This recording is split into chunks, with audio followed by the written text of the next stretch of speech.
بہت شکریہ. ویسے تو آپ کی جو پہلی سوال ہے، ہم تو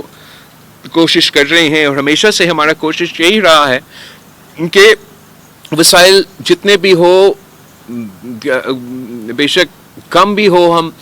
کم وسائل میں سے زیادہ محنت کر کے اپنے عوام کے مسائل کے حل نکالنے کی کوشش کرتے رہتے ہیں. افسوس کے ساتھ اب یہ مجھے محسوس ہو رہا ہے کہ جو چھوٹے صوبے ہیں،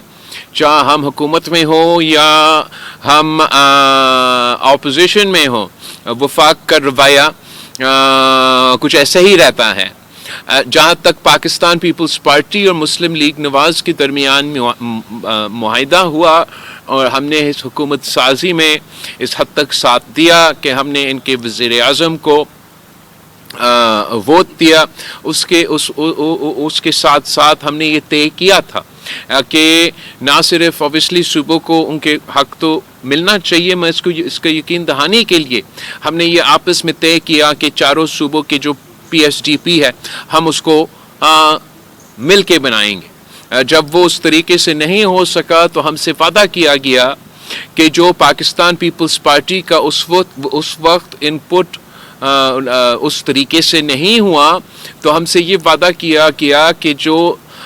سندھ کے ترقیاتی منصوبے ہیں، جو بلوچستان کے ترقیاتی منصوبے ہیں، جو دوسرے صوبے میں یا وفاق کی سطح پہ پاکستان پیپلز پارٹی کی ان پٹ تھی، ان کو فنڈنگ دیا جائے گی. اور میں سمجھتا ہوں کہ نہ صرف جو پیپلز پارٹی کے ساتھ سیاسی بنیادوں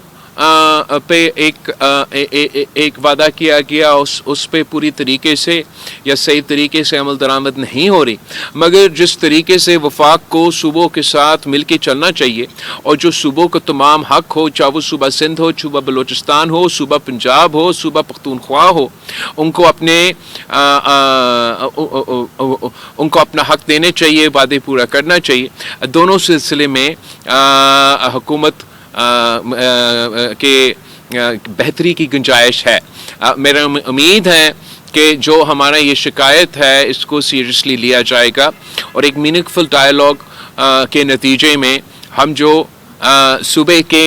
اعتراضات ہیں ان کو بھی دور کر سکتے ہیں اور جو سیاسی وعدے کیے گئے ہیں اس پہ بھی عمل درآمد کر سکتے ہیں. جہاں تک آپ نے مینڈیٹ کی بات کی، وہ تو پارلیمانی نظام میں تو آپ کے سامنے ہے. حکومت کی جو طریقہ کار ہے، چاہے وہ پالیسی فارمیشن ہو یا وہ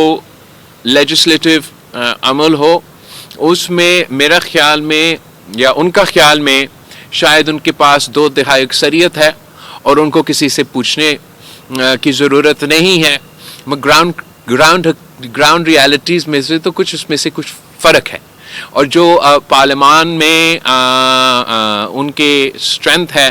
وہ ایسا نہیں ہے جیسے 90 کے دہائی میں جب ان کے پاس 2/3 اکثریت تھا یا کسی اور وقت میں. اس وقت میں ان کو باقی سیاسی سٹیک ہولڈرز کے ساتھ مل کے اجتماعی فیصلے لینے کے تو مینڈیٹ ہے. یک طرفہ فیصلہ کرنا، وہ بھی ایسے یک طرفہ فیصلہ جو کہ متنازع ہو، جو کہ ووٹر کے جو ایک بنیادی حق ہے اس کے اوپر ہو،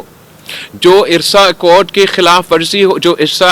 کے خلاف ورزی ہو، 1991 کی ووٹر ایکارڈ کی خلاف ورزی ہو، جو کہ آپ کے دوسرے صوبے کے اختلافات اس میٹنگ میں بھی اٹھائے جائے اور ان کے جو اعتراضات ہیں آن ریکارڈ ان کو اگنور کرتے ہوئے آپ کسی منصوبے پہ آگے بڑھتے جائیں گے، تو اس کے لیے تو بالکل نہ میرے خیال میں ان کے پاس مینڈیٹ ہے. اور یہی طریقے سے منصوبے متنازع ہوتے ہیں. اگر آپ نے کامیابی سے کسی چیز کو حاصل بھی کرنا ہے تو اتفاق رائے سے مل بیٹھ کے بات چیت کر کے سب کے جو نقطہ نظر ہے ان کو سمجھنے کے بعد اگر کوئی منصوبہ بنایا جائے گا تو وہ کامیاب ہوگا. ورنہ ایک زمانے میں کسی نے سوچا تھا کہ وہ کالا باغ ڈیم بنائے گا. آپ مجھے بتائیں وہ ڈیم کہاں ہے؟ وہ بھی ایک طرفہ فیصلہ تھا، یہ بھی ایک طرفہ فیصلہ ہے. اس زمانوں میں وہ یک طرفہ فیصلہ کو ہم نے ہی ناکام کروایا، اور انشاءاللہ تعالی آج کے زمانوں میں بھی، آج کی سیاسی صورتحال میں بھی جو یک طرفہ فیصلے ہوں گے ان پہ عمل درآمد مشکل ہوگا۔